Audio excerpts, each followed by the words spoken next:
Let us jump straight in. In a relational database, we learn about normalization, first, second, third normal form, to eliminate redundancy and update anomalies. But when you move to a data warehouse, you often see wide, flat, denormalized tables. Why the reversal?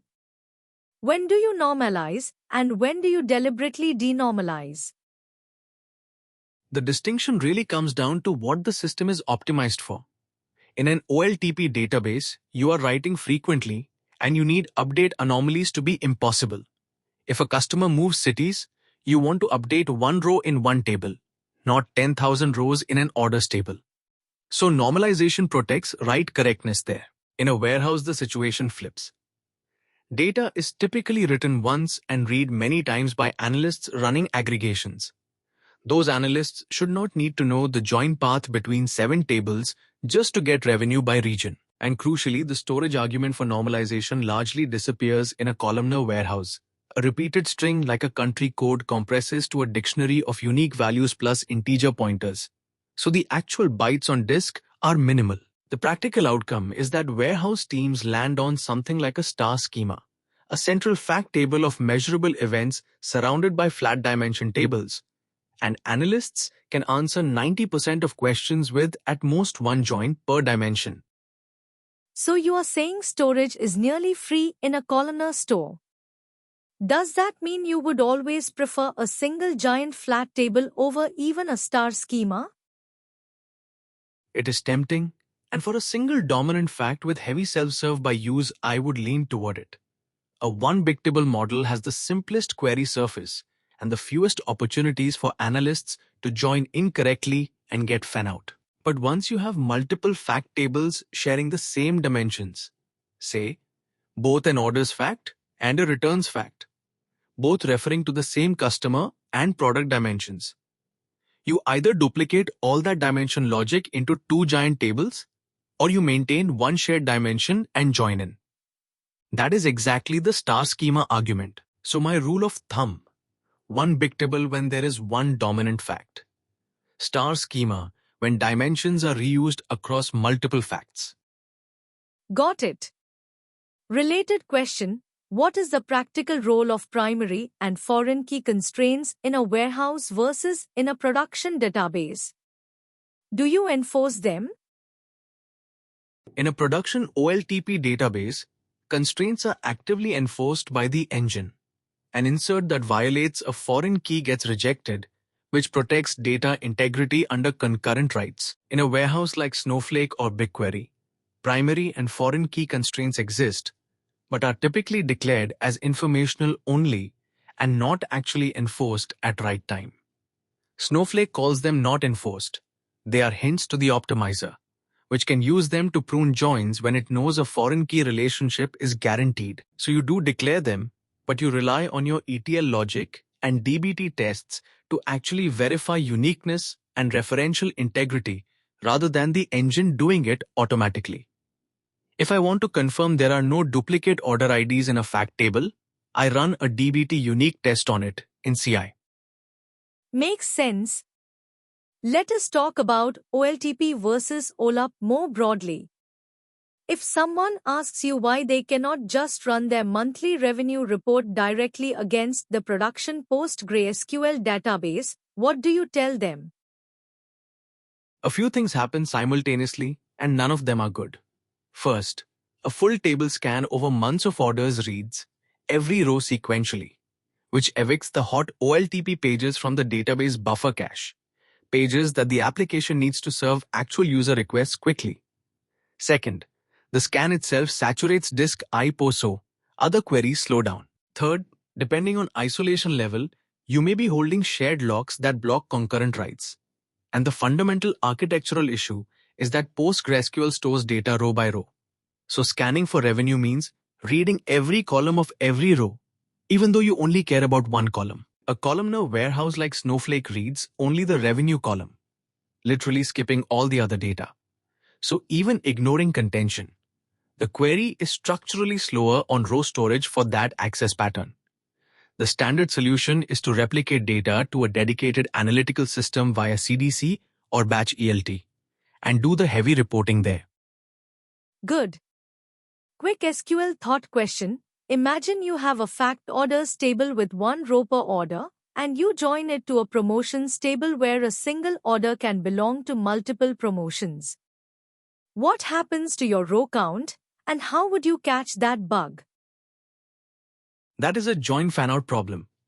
If an order belongs to 3 promotions and I do a simple inner join, that order row multiplies to 3 rows in the result. So any sum of revenue after that join will triple count that order. The way to catch it is to check whether the row count after the join exceeds the row count of the left table. If orders has 100,000 rows and the join result has 140,000, something fanned out. The fix depends on intent. If I want one row per order with a list of promotions, I aggregate the promotion side first and then join. If I want one row per order promotion combination and accept the fanout, I at least document it and make sure I never sum revenue on that result without grouping back to order level first. Nice. Let us talk pipelines. What is the core difference between a batch pipeline and a streaming pipeline, and how do you decide which one to build? The fundamental axis is acceptable latency versus operational complexity. A batch job runs on a schedule, say, every night at 2 a.m., reads a bounded dataset like yesterday's files, transforms it, and writes the result. It is straightforward to test, failures are obvious, and you can spin compute down between runs to save money. The downside is data is stale by definition. Your dashboards are always at least one interval behind. A streaming pipeline processes records continuously as they arrive, so latency drops to seconds. But you immediately inherit a new class of problems. Late arriving events, out-of-order data, watermarks, stateful aggregations, and checkpoint recovery when the job crashes. My heuristic is, if the business decision that consumes this data needs sub-minute freshness, fraud detection, live operational dashboards, recommendation serving, go streaming. If daily or hourly freshness is acceptable, batch is almost always simpler to build, test, and operate. There is also a middle ground, micro batch with something like Spark structured streaming running every 30 seconds, which gives near real-time freshness with batch-like semantics. You mentioned partitioning in the context of batch. Can you explain what a partition is in a data lake or warehouse, and why it matters for query performance? A partition is a physical subdivision of a table's data, typically organized as subdirectories on object storage. If I partition an orders table by date, the actual files live under paths like orders/order date equals 20260605, orders/order date equals 20260606, and so on. When a query arrives with a filter like where order date equals a specific date, the query engine only opens that one directory and skips the other 364. That is called partition pruning, and it can take a query from scanning the entire table to scanning 1/365th of it. The flip side is over-partitioning. If you partition on a high cardinality column like user ID, you end up with millions of tiny directories each containing a tiny file. And the overhead of listing all those directories and opening tiny files actually makes queries slower. The practical rule is to partition on low cardinality columns like date or region. And for high cardinality filter columns, use clustering or Z-ordering within files instead. Last one for round 1. What does idempotency mean in the context of a data pipeline, and why does it matter? An idempotent pipeline produces the same output regardless of how many times you run it for the same logical window. If my job processes the orders for June 5th and I run it twice, maybe because Airflow retried after a transient failure, the result should be identical to running it once. The failure mode when idempotency is broken is a plain insert that appends on every run. The second run doubles your revenue figures, and that doubles silently. The row counts look plausible. The fix is to use insert overwrite on a partition, which atomically replaces the partition, or to use a merge statement keyed on a deterministic ID so that reinserting the same record updates in place rather than appending. The other piece is making sure you use the logical execution date, the date the interval represents, not the current walk log time. In Airflow, that means using the DS template variable rather than current date. Because if you retry a historical run, current date is today, not the date you are trying to backfill. Round 2, let us get into design. Walk me through how you would design a daily ETL or ELT pipeline that ingests orders from a production PostgreSQL database into a Snowflake warehouse. I want to hear the full shape, how you extract, what you do with the raw data, how you transform it, and how you serve it to analysts. A few quick questions before I design. Roughly how many orders per day are we talking? And is the freshness requirement strictly daily or could hourly be needed eventually? And do we need to capture deletes from the source or only inserts and updates? Good questions. Let us say 500,000 orders per day, daily freshness is fine for now, and yes, deletes need to be captured, customers can cancel orders. Perfect. That changes the extraction approach significantly. Because we need deletes, I would not use timestamp-based polling. That pattern misses hard deletes entirely. Instead, I would set up log-based change data capture using something like Debezium tailing the PostgreSQL write-ahead log and stream those change events into a Kafka topic. Each event carries an operation type, create, update, or delete, plus the before and after state of the row. That handles extraction. For the load layer, I would use a Kafka Connect sync to land raw CDC events into a Snowflake staging schema, essentially a raw CDC events table with the operation type, event timestamp, and the payload as a JSON or Avro column. I keep this staging layer append-only and immutable so I can always replay if the downstream transforms break. Then in the transform layer, which I would build with dbt, I have a nightly Airflow DAG that runs a merge into the clean orders table, applying creates, updates, and deletes in event timestamp order. The merge is keyed on order ID, so it's fully idempotent. On top of that, I build mart tables. Things like orders daily aggregated by region or product, which analysts query. For serving, analysts hit the mart layer. They never touch the raw CDC tables. The whole thing is orchestrated in Airflow with the staging tables partitioned by event date and the mart tables partitioned by order date.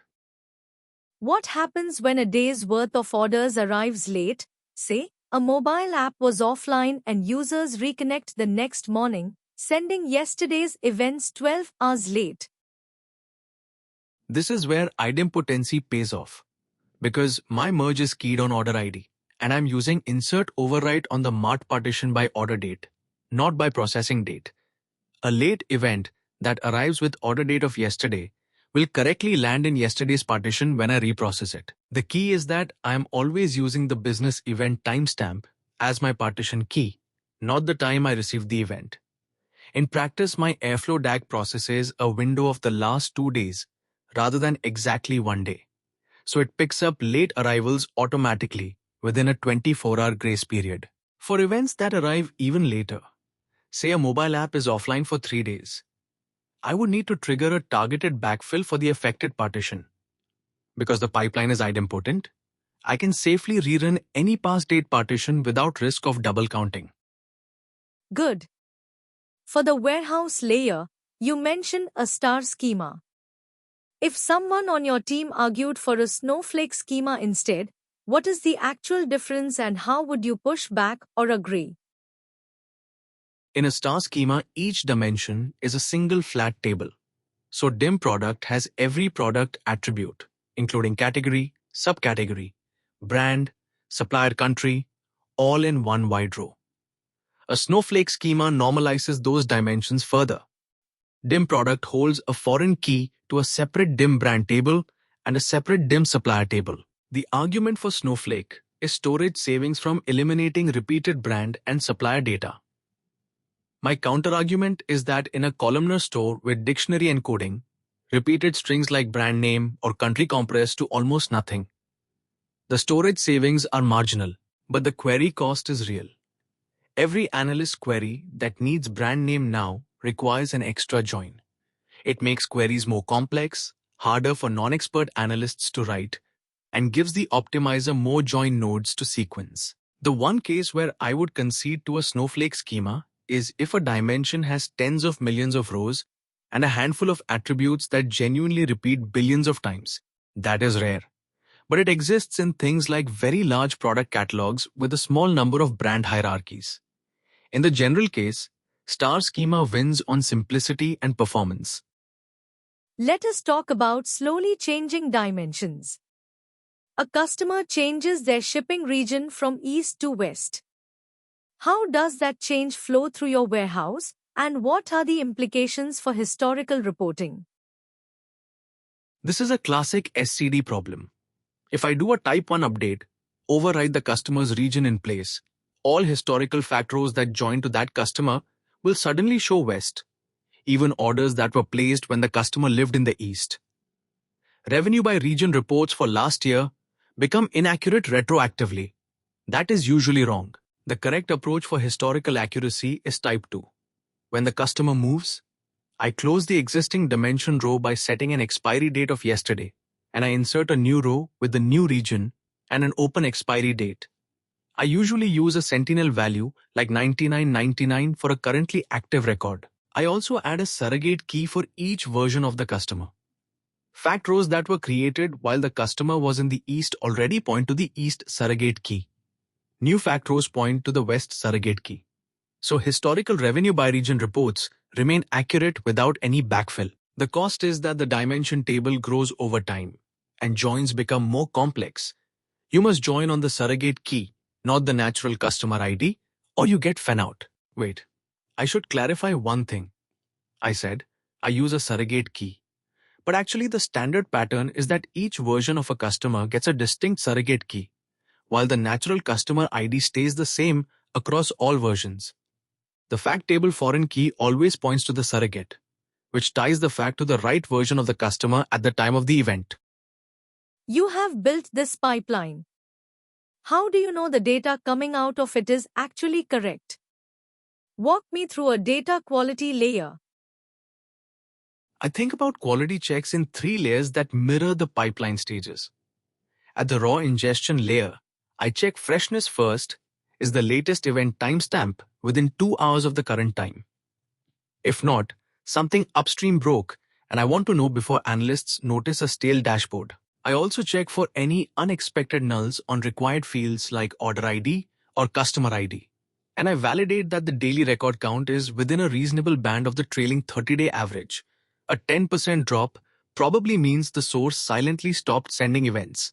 At the staging and transform layer, DBT tests run after every model build. Uniqueness on primary keys, not null on required fields, referential integrity. Every customer ID in orders must exist in dim customer, and accepted values on status columns. At the mart layer, I add distribution checks. If daily revenue is more than 3 standard deviations from the 30-day rolling average, I alert. The important thing is that these checks run at every layer, not just at the end. A freshness check on the mart that passes does not tell me that 30% of rows had null customer IDs that propagated silently through 3 transforms. Failures route to a dedicated Slack channel, not buried in pipeline logs, and severity error tests block the DAG from continuing downstream. Different angle. Your Spark job that aggregates daily sales by product category is running fine on Monday and Tuesday but takes 3 hours on Wednesday. Wednesday always seems slower. What is your diagnostic process? My first question is whether Wednesday is structurally different from other days. Is it end of week, end of a billing period, any day where a specific product category has a promotional spike? Because if Wednesday is when a flash sale runs on one product, that product's key could be appearing in millions of rows while everything else has normal volume. That pattern, one key dominating a shuffle, is data skew, and it would explain why exactly that day is slow. I would go straight to the Spark UI, open the stage that is running long, and look at the task duration distribution. In a skewed stage, you will see 1 or 2 tasks taking hours while the other 198 finish in minutes. and the input sizes for those outlier tasks will be enormous. If that is what I see, my first move is to enable adaptive query execution queue, join handling. If it is not already on, it can detect and split oversized partitions automatically in Spark 3 and above. If AQE does not solve it, maybe the skew is in an aggregation rather than a join, I would solve the key. Append a random integer between 0 and 50 to the product category. Do a partial aggregation grouped by the salted key. Then strip the salt and do a final aggregation. That spreads the hot Wednesday key across 50 partitions instead of one. What if the Spark UI shows even task sizes, no obvious skew, but the job is still slow on Wednesday specifically? Then I'm looking at a different cause. Even task sizes with a slow runtime could mean the shuffle itself is bottlenecked. Maybe Wednesday produces significantly more data overall, and the shuffle partitions are too few, so each reducer is processing a much larger partition. I would check the shuffle read size per task. If tasks are processing say 5 gigabytes each and spilling to disk, you see that in the spill column in the Spark UI. I would increase spark.sql.shuffle.partitions to reduce per task data. Another candidate is an expensive UDF or user-defined function running row at a time instead of vectorized. One that is tolerable on normal data volume but unacceptable on the larger Wednesday dataset.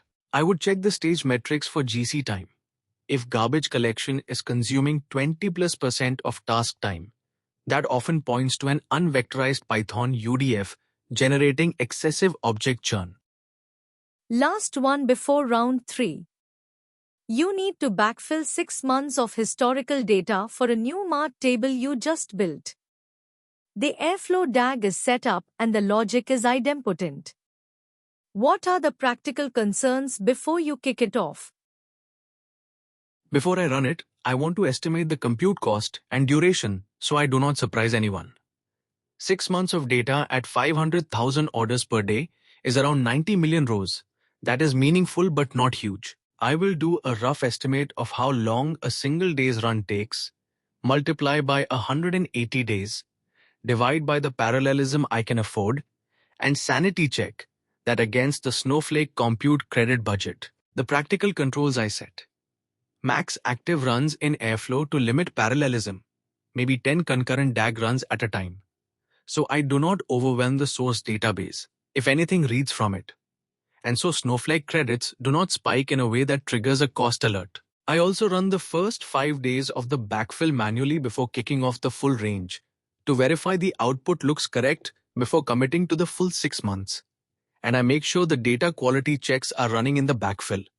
I do not want to silently load 6 months of data with a quality bug. If the pipeline is ELT and transforms run inside Snowflake, I also check whether the warehouse is auto-scaling appropriately or whether I need to temporarily bump the cluster size to absorb the parallel load. Round 3. Senior Design Territory.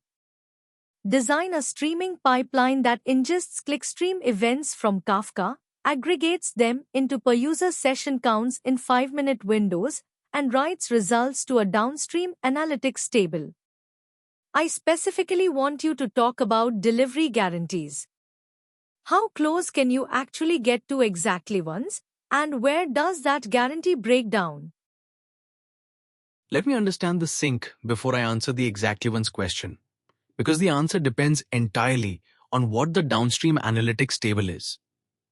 Is it another Kafka topic, a JDBC database, or a columnar warehouse like Snowflake or BigQuery? Say it lands in Snowflake. Then true end-to-end exact livens is not achievable in the strict distributed system sense. And I want to be honest about that rather than overclaim. Here is why.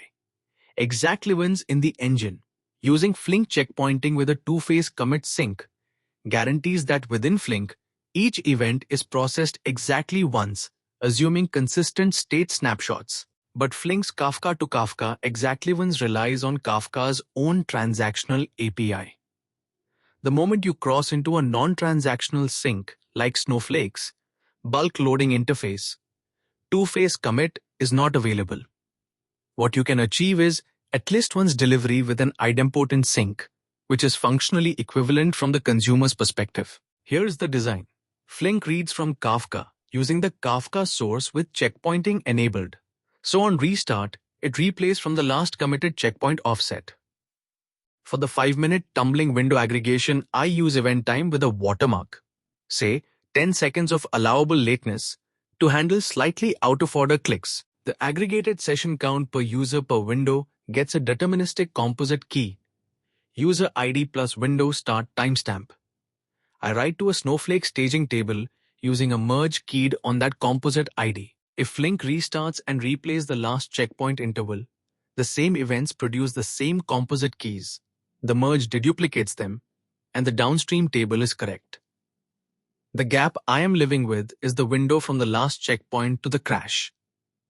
Those events replay from Kafka and produce duplicate writes to staging, but the merge absorbs them. As long as I do not truncate the staging table mid-replay, this is safe.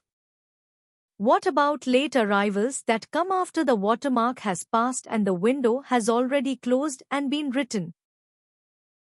That is the real tension in event time windowing. Once the watermark advances past the end of a window, Flink fires the window and closes it. Any events that arrive after that are either dropped, if you configure them as late data, or handled by side outputs, which you then need to reprocess separately. In this pipeline, I would configure a 10-second allowed lateness, meaning events up to 10 seconds past the window boundary are still folded in. Events later than that go to a dead letter side output in Kafka. I schedule a separate microbatch Spark job every hour to reprocess that dead letter topic and merge those late counts back into Snowflake using the same idempotent merge. So my overall architecture admits that the streaming path gives you approximate correctness within 10 seconds. And exact correctness is achieved on the 1-hour correction pass. I would be upfront with stakeholders that the real-time numbers can be off by a small percentage for up to an hour. And the end-of-hour figures are authoritative. Good. Schema Evolution. Your upstream team, they own the orders Kafka topic, tells you they are adding 3 new fields next week and also renaming the amount field to amount_USD. They say it is backwards compatible. Is it? Adding 3 new fields is generally backwards compatible, assuming the new fields are optional and have defaults in your schema. In Avro, that means a union with null and a default of null. A reader using the old schema simply ignores the unknown fields. Renaming the amount field to amount_USD is not backwards compatible. A consumer reading with the old schema expects a field called amount. If that field disappears and is replaced by a differently named field, the old reader gets a null or an error depending on the schema format. With Avro and a schema registry enforcing backward compatibility mode, that rename would be rejected before the producer can publish the new schema version. The safe way to do a rename is an additive migration. Add amount_USD as a new field alongside the original amount field. Write both simultaneously for a deprecation period. Migrate all consumers to read amount_USD. Then, in a second release, remove the old amount field. I would push back on the upstream team's claim that this is backwards compatible, point specifically to the rename, and propose the two-phase migration. I would also advocate for setting the schema registry to full compatibility mode, which requires both old readers and new readers to work in both directions, because that is the only mode that protects you from surprises in either direction. What if the upstream team is not using a schema registry at all? They are just producing raw JSON to Kafka. Then I have no enforcement mechanism, and the schema can change under me at any time. My consumer needs to be defensive. I would write my Flink or Spark consumer to read the raw JSON flexibly, treating every field as optional, using explicit column aliasing that handles both amount and amount_USD by trying one and falling back to the other, and adding a monitoring check that alerts if a field I depend on starts arriving null when it was previously populated. Longer term, I would advocate strongly for introducing a schema registry, because without it, every schema change is a production incident waiting to happen. If I cannot get a registry, at minimum, I push for a change notification SLA. The producer team commits to notifying consumers at least 2 weeks before any change and running old and new schemas in parallel for that window. Here is a deliberately open-ended one. The nightly job that powers the CEO dashboard has gone from taking 45 minutes to 6 hours. It started 3 weeks ago. The CEO's report is wrong this morning. Fix it.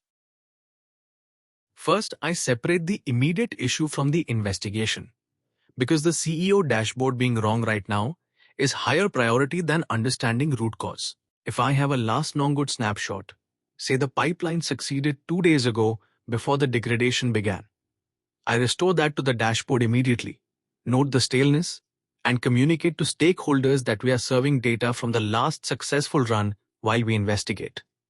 That buys time without speculation. Now the investigation, 3 weeks ago, is a very useful signal. I ask, what changed 3 weeks ago? A code deploy, a data volume change, a schema change, a dependency upgrade? I check the version history on the DAG and the DBT models. Simultaneously, I look at the Airflow run history to see if the runtime has been trending up gradually, which would suggest growing data volume, or if it jumped suddenly, which would suggest a code or infrastructure change. If it is gradual, I suspect either data growth hitting a threshold. Maybe we crossed a partition count or a shuffle size that causes qualitatively different behavior, or a slowly changing skew problem, like a particular product becoming increasingly popular. If it was sudden, I look at what deployed on or just before the degradation date. I would also check whether Snowflake or Spark query plans changed. Sometimes a statistics update causes the optimizer to pick a different join strategy that is dramatically slower. Once I have a hypothesis, I validate it on a small test run before applying the fix in production, because a 6-hour job that fails halfway through is worse than waiting another hour to be certain of the fix. You investigate and find the data volume grew by only 15%, not enough to explain a 6-fold slowdown. What else do you look at? 15% volume growth ruling that out opens a few other avenues. First, skew. Even moderate volume growth can tip a previously borderline skewed key over a threshold where it now dominates a shuffle partition. I would look at task duration distribution in the Spark UI for any stage that is now disproportionately slow. Second, table statistics. Snowflake and Spark rely on statistics to choose join strategies, and stale statistics after significant data growth can cause the optimizer to pick a sort merge join where it previously chose a broadcast join. That alone can cause an order of magnitude slowdown for a join with a small dimension table. I would run analyze on the affected tables and check the query plan. Third, file fragmentation. If the table has been written to incrementally many times without compaction, there may now be thousands of small files where there used to be hundreds of larger ones. The overhead of opening thousands of files dominates. Running an optimize or compaction pass would fix that. Fourth, I would check whether any upstream data quality issue is producing a much larger number of rows with null keys, which then all hash to the same partition during a group by and cause an effective skew. Forward-looking design question. Your current pipeline handles 500,000 orders per day. The business is entering 3 new international markets simultaneously, and the data team is forecasting 50 million orders per day within 18 months, a 100-fold increase. What changes in your architecture? I want to think through this layer by layer rather than just saying scale everything up. At the source extraction layer, going from 500,000 to 50 million orders per day changes the CDC replication slot dynamics significantly. The val volume is 100 times larger and any consumer lag becomes dangerous, because unread val can fill the disk on the source PostgreSQL. I would need to either shard the replication across multiple logical replication slots by table partition, or consider migrating to a purpose-built CDC platform like Debezium on a separate server with its own val consumer group management. I would also set the PostgreSQL max slot val keep size as a safety limit. At the Kafka layer, 50 million events per day is roughly 500 events per second average, but peak could be 10 times that. I would size partitions for peak throughput, which is probably an order of magnitude more partitions than today. And I would plan partition count proactively because increasing it later requires consumer rebalancing. At the Spark or Flink processing layer, the shuffle is the bottleneck that scales worst. I would aggressively evaluate whether the aggregations can be pre-computed closer to the source, doing partial aggregations per Kafka partition before the final merge to reduce shuffle volume. At the warehouse layer, 50 million rows per day means around 18 billion rows per year. Partitioning by date is still the right first lever, but I would add clustering by a second dimension, region or product category, to keep per query scan volume manageable as the table grows. I would also revisit the MART design. Some aggregations that analysts run live against the raw fact table today should be pre-computed into summary tables at that volume. And I would re-evaluate the warehouse tier, whether auto-scaling multi-cluster warehouse in Snowflake are cost-effective at that volume versus moving heavier transforms to Spark on object storage with a table format like Delta or Iceberg. You mentioned replication slot risk. If I told you a replication slot on the source Postgres was already showing a 2-hour lag today at current volume, what would you do right now? 2 hours of replication slot lag today at current volume is a production risk. Right now, not a future concern. If the consumer falls further behind, the val grows unboundedly and can fill the disk, which causes PostgreSQL itself to halt. That is a full database outage, not just a data freshness issue. The immediate action is to set max slot val keep size to a safe limit, say 50 gigabytes, so that if the lag grows further, PostgreSQL drops the replication slot rather than filling the disk. Yes, that means CDC would need to restart with a new snapshot, but a brief data pipeline reset is far less bad than a database crash. Simultaneously, I would investigate the consumer. Is the Kafka Connect sync falling behind because of Snowflake throughput limits, network saturation, or a code issue? I would look at connector throughput metrics and compare to the target consumption rate. If it is a throughput ceiling on the Snowflake side, I would enable bulk loading mode on the connector rather than single row inserts. If the consumer itself is healthy, but genuinely cannot keep up, I need more parallelism, more connector tasks, more Kafka partitions, a larger Snowflake warehouse for the ingestion workload. This is not a problem I would monitor and escalate next sprint. I would have a live incident going right now. Final topic. You have 5 upstream source teams and 15 downstream consumer teams, all depending on a central orders dataset you own. How do you design a data contract and SLA between yourself and both groups, producers upstream, consumers downstream, so that changes do not cause silent breakages? I think about data contracts as having two sides. A contract I hold upstream producers to, and a contract I hold myself to for downstream consumers.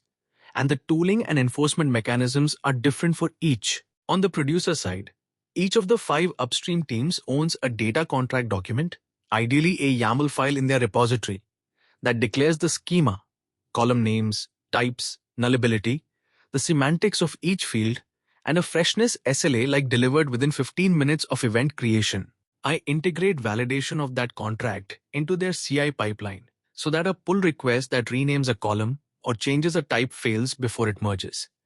If we are on Kafka, I use a schema registry with full compatibility mode so that schema violations are rejected at publish time.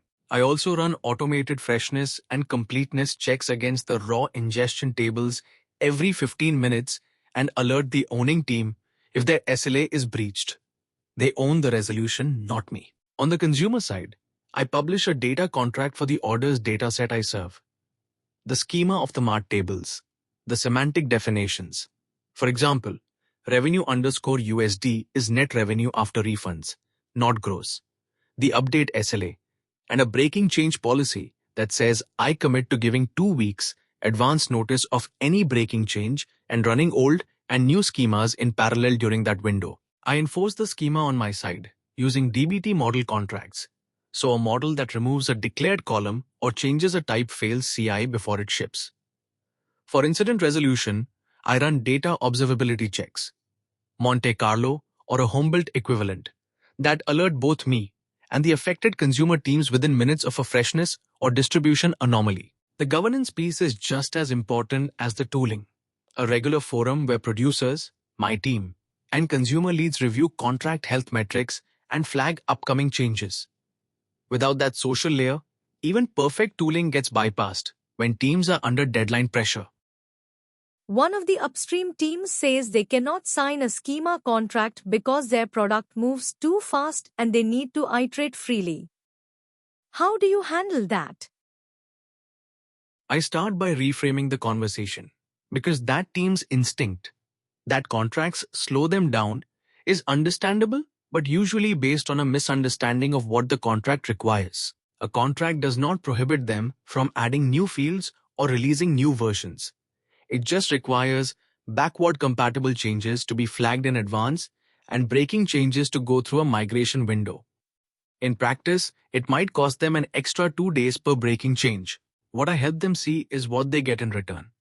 If they break the schema without notice, they get a 3 a.m. Slack from 15 downstream teams and an incident on their record. The contract actually protects them from that cost. If after that conversation, they are still unwilling, I escalate to engineering leadership with a concrete risk. This team's unconstrained schema changes have caused X incidents in the last quarter, each taking Y hours to resolve. And here is the organizational cost. At that point, the decision about whether to enforce a contract is not a data engineering decision. It is a product and leadership decision. But I make sure the trade-off is visible and documented rather than silently absorbed by my team every time they break something.